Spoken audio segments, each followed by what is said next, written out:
जिला एसपी कामारेड्डी राजेश चंद्रा की press conference. 12 मुकदमात में मुलविस चोर गैंग के 2 अहम अरकान गिरफ्तार, 6 मोटरसाइकिलें, 23 मोबाइल फ़ोन, 95 ग्राम गांजा और दिगर मसरूका सामान बरामद। कामारेड्डी जिला superintendent of police Rajesh Chandra ने एक प्रेस कॉन्फ्रेंस से खिताब करते हुए बताया कि पुलिस ने मुख्तलिफ चोरी की वारदातों में मुलविस एक मुनज़्ज़म चोर गैंग के 2 अहम अरकान को गिरफ्तार कर लिया है।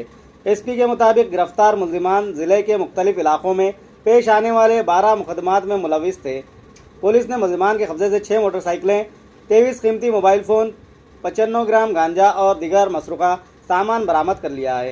इन्होंने कहा कि मुल्ज़िमान के खिलाफ मुतालिका दफ़ात के तहत मुकदमात दर्ज करते हुए इन्हें अदालती तहवील में भेजने की कार्रवाई अमल में लाई जा रही है। एसपी ने इस कामयाब कार्रवाई में हिस्सा लेने वाली पुलिस टीम की सताइश करते हुए कहा कि जराइम पेशा अनासिर के खिलाफ सख्त कार्रवाइयाँ मुस्तकबिल में भी जारी रहेगी। इन्होंने अवाम से अपील की कि किसी भी मुश्तबा सरगर्मी या जराइम से मुतालिक इत्तला फौरी तौर पर पुलिस को फराहम करें ताकि अमन अमान के क़याम को यकीनी बनाया जा सके।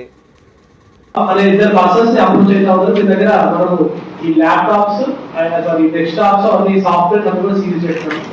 దీంతో మొబైల్ పెట్టి మొబైల్ లో డేటా అంతా ఇరేజ్ చేసి దాన్ని మళ్ళీ వాళ్ళు మిగతా వాళ్ళకు రీసెండ్ చేస్తా ఉన్నారు।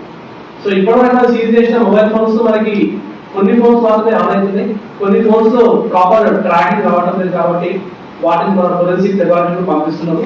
సో అవిగా ఫర్దర్ డీటెయిల్స్ వస్తే వీళ్ళు దాన్ని ఎక్కడ నుంచి చోరీ చేశారో అది చోరీ చేశారా లేకపోతే దాడి చేసి తీసుకున్న విషయం మనకు తెలుస్తా ఉంటుంది।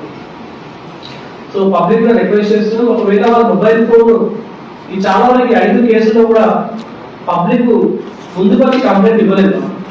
వీళ్ళు దొరికిన తర్వాత వీళ్ళు చెప్పిన తర్వాత మనం వెరిఫై చేస్తే వాళ్ళ అప్పుడు ముందు వచ్చి అవును వాళ్ళ దాడి జరిగింది, మొబైల్ ఫోన్ కాస్ట్ తక్కువ కాబట్టి మీకు చెప్పలేదు అనేది వాళ్ళు చెప్తా ఉన్నారు। సో మొబైల్ ఫోన్ కానీ ఇంకేదైనా ఐటమ్ కానీ వాళ్ళ దగ్గర ఇలా చోరీ చేయబడితే లేకపోతే ఈ దాడి చేసే వాళ్ళని తీసుకుంటే ఖచ్చితంగా ఇమీడియట్ గా పోలీస్ రిపోర్ట్ చేస్తే ఈ దొంగలు కానీ ఈ అక్యూజ్డ్ ఫర్దర్ అఫెన్సెస్ చేయకుండా మనం ఆపే అవకాశం ఉంటుంది। ఆ రోజు వాళ్ళు రిపోర్ట్ చేయకపోవడం వల్ల వీళ్ళు ఇంకో 4 అఫెన్సెస్ ఎక్కువ చేశారు వాళ్ళు జనగామ ఐటీ కార్నర్ ఆ ఏరియాస్। సో ఖచ్చితంగా ప్రతి ఒక్కరు కూడా ముఖ్యంగా దొంగతనాల కేసులో 100% రిపోర్ట్ చేయండి। అది చిన్న వస్తువు కావచ్చు, 1000 రూపాయలు కూడా పర్లేదు, 10,000 రూపాయలు కూడా పర్లేదు, మీరు ఖచ్చితంగా రిపోర్ట్ చేయండి। సో దట్ మనం పట్టుకుంటే మనం పెద్ద ర్యాకెట్ బయటికి రావచ్చు। సో ఈ ఎంటైర్ మనకి ఇప్పుడు 4 పర్సన్స్ మనకి కస్టడీలో ఉన్నారు। ఆ ఇద్దరు పర్సన్స్ కూడా వాళ్ళు మేము తెలియక సెల్ ఫోన్స్ అన్లాక్ చేస్తామని చెప్తా ఉన్నారు।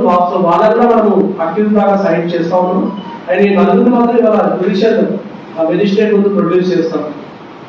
అండ్ ఈ మొత్తము ఈ ఇంట్రాగేషన్ కానీ వీళ్ళ మీద ఇన్ఫర్మేషన్ పెట్టుకొని గంజాయి అంత కూడా ఇన్ఫర్మేషన్ పెట్టుకొని ప్రాపర్ గా దీన్ని హ్యాండిల్ చేసి ఒక ప్రాపర్ ప్లానింగ్ తోటి పట్టుకున్న సిసిఎస్ టీమ్ సిసిఎస్ ఇన్స్పెక్టర్ రావడం అండ్ ఆల్సో ఈ టీమ్ లో పార్టిసిపేట్ చేసిన Kamareddy town police station team కూడా ప్రత్యేకంగా అభినందిస్తున్నాను।